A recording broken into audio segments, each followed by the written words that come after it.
Hey guys, it's Krystal Lee Moore Lucier here, also known as your home sweet home 519 realtor, Krystal Lee Moore, and this is Realtor Life, a fun and entertaining look at life in the trenches as a real estate professional in Ontario. And I am so happy you're here, guys.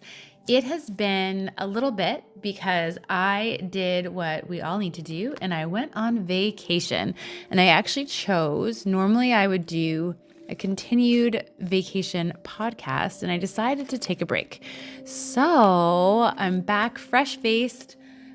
Still kind of wishing I was in the warmer weather, but really excited about the spring market and really excited to talk to you today. So, one of the things that I wanted to talk about as we try to keep going, no matter what, learning, growing, shaking it off, and being the hammer or the nail. So let's give it a go. Let's just go for it. So for learning, I have been, I'm gonna say, obsessed is the wrong word, but pretty invested in learning more about what is going on with all of these GLP-1s. And whether you are in business, non-business, whatever it is, if you're listening to this, you're probably in business. But just trying to get a handle on exactly what is it that people are doing and why, like what the appeal is. So I read a really good book called The Magic Pill by Johann Hari. And right now I'm reading another book by a doctor named Alexandra Sowa, and it is called The Ozempic Revolution. So I'm just trying to really understand what the appeal is, other than our lifelong society craze for thinness. What is the appeal here? And so I'm always digging in and diving into these really interesting topics. So what I learned is that one of the things that's been happening, with anything, a little bit of knowledge can be dangerous. And so what happens is that I feel like as I'm learning more about the actual scientific things, I'm seeing little tidbits that I've heard in kind of broad media. So for example, one of the things is that someone said Ozempic can make you depressed or suicidal. And so I was like, what's that about? Like, what's going on? So what's happening is that there's a very large group of people who are struggling with, let's say, a weight issue. Some of them, the reason that they're eating and maybe gaining weight might be an emotional reason. And so with these GLP-1s, they quell your appetite. So they bring your appetite down. You're no longer hungry. You're not craving food. But what's happening is that if food was an emotional crutch for you, then all of a sudden it becomes something that you're now not able to have. So what happens to that sadness that you were trying to quell? It's still there. And so what they talked about in this book, and I actually thought this was really interesting, is that there's a lot of activities that kind of you can do instead of eating. And they're activities that stimulate your alpha waves. So I listen to a lot of background music, and it really helps me. And I'm kind of learning about my own brain in this. But what I also found was that things that we're encouraged to do, doing a puzzle, doing art, meditating, listening to music, going for a walk, there's a lot of different things that will stimulate these alpha waves. And what's happening is that when people have kind of these coping mechanisms, it's helping people. And I thought, how great for realtors, because if there's a way to stimulate these alpha waves, then not only are we helping our mental health, but we're also maybe helping our bodies too. And this is getting into the spring market where it could get very stressful. So always learning. And I would recommend so sometimes personally, I am such an avid reader of business books that I find sometimes reading something that's not about business, but something I could relate back to business is pretty cool. Then we're going to just get into growth. So I'm kind of at that point. This is the point of the year when all of a sudden everyone and their uncle starts posting on Instagram about all their sales. And sometimes I've struggled with this with groups. We'll talk about if you're not selling today and someone else is selling like 5 houses today, it can be really tough. So you almost need to figure out how to like block out the noise, but also pay attention. So I had a situation where you have to choose. Like you have to choose if you're going to go on vacation. You might not be that go-getter. And that's okay. Like it's an abundance mentality. Remember, there are enough homes to go around. There's enough of everything to go around. You don't need to be bummed if someone else gets a sale and you don't get that sale. You want to still work hard, but if you're working hard and someone else gets a sale, you'll get another sale. And that's important. It's a kind of a growth thing. But I was also talking at a really cool, we're going to have an interview posted, I believe in, call it 3 to 4 weeks, with a fellow realtor named Lena Manuel Merchant. And she's actually also, in addition to being a kick-ass realtor, she's also the director of sales and marketing for Hard Rock Hotel in London, which is opening soon. So she was talking about, and this is a woman who like, obviously like lots of experience, very busy, very successful. And the first thing we talked about was a situation where she had worked really hard for a client. It didn't come together.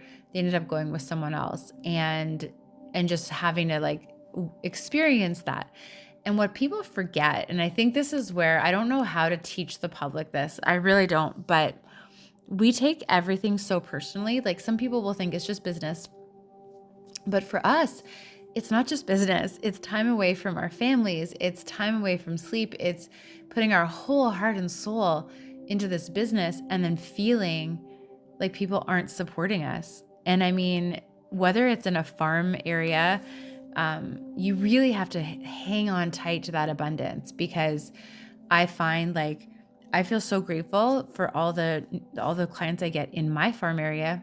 But at the same time, there's people that I'm like, I'm putting everything out there, and there's still other people that are going to be chosen.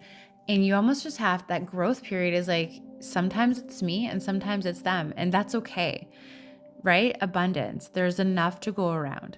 But sometimes you get kind of in your head as a realtor, and it can be really hard. We talked about that bounce back. Like as you get more successful, what's the bounce back? Because here's the thing, spoiler alert, if you're a new realtor, people are going to disappoint you. And more often than not, people that you know, that you hoped would support you, they might not even get that choosing a different person to buy or sell with is directly messing with you.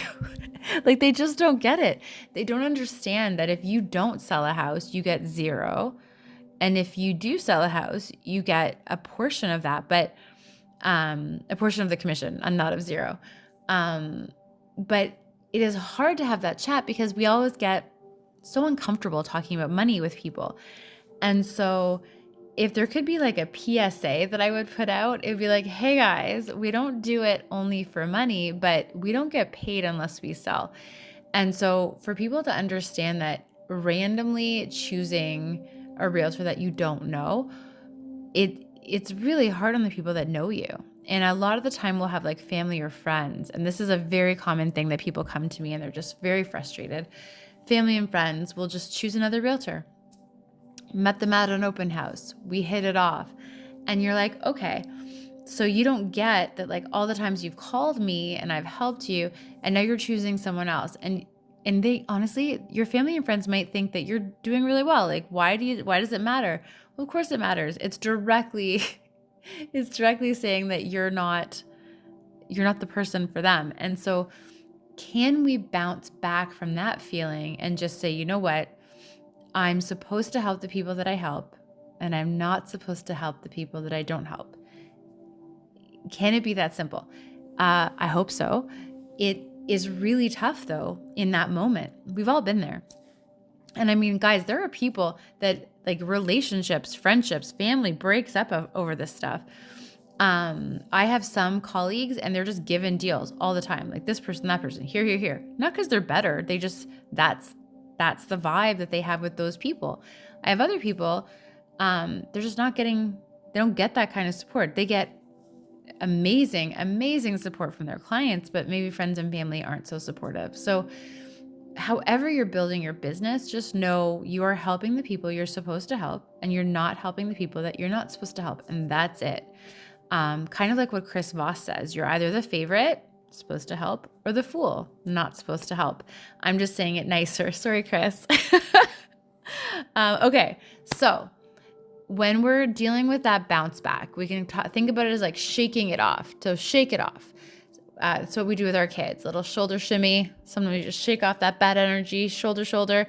And it actually helps. Physically moving helps. But the other thing is just saying good things to yourself helps. There's a really cool, I think it's called the water study. And I'm going to apologize because I wasn't planning to talk about it, so I have no information. But this study was basically these students spoke negatively, like very negatively, to molecules of water. And then they spoke very positively to other molecules of water. At the end of the day, I don't know how long that it went on, they looked at the water molecules under a microscope, and surprise, surprise, the water that had been negatively spoken to actually looked like broken and weird. And the water that had been positively spoken to was like beautiful and plump and like healthy. So our bodies are made up of 70% water. So, I mean, speak nicely to yourself. And remember, you can be the person that's helping to speak nicely to other people too, right? So like if you have a friend or a family member and all you're doing is like complaining to them, you're really not helping. But you could say nice things. You could say nice things to them. Not to say you can't vent to your family, but just I'd say 80-20 rule. It's very heavy if someone's always saying negative things to you. And I've had people in my life where it just becomes a pattern, and they like never ever would they say, like, if you're like, how's it going? They're never going to be like, I'm great. Not once. And so you just, it's hard to be the person that's listening when it's never kind of good news ever, not one time. So when we look at that feeling, turn it around and say, okay, is there a way that I can add positivity authentically into someone else's life? And can I speak positively, authentically into my own, right? So that's the goal. And my Buffini coach, Coach Tony, big shout out. You're awesome, Tony. He said something to me today, and I thought it was really cool, and I wanted to share it with all of you.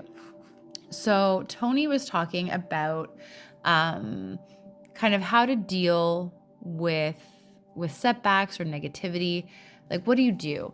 And he said you can either be the hammer or the nail.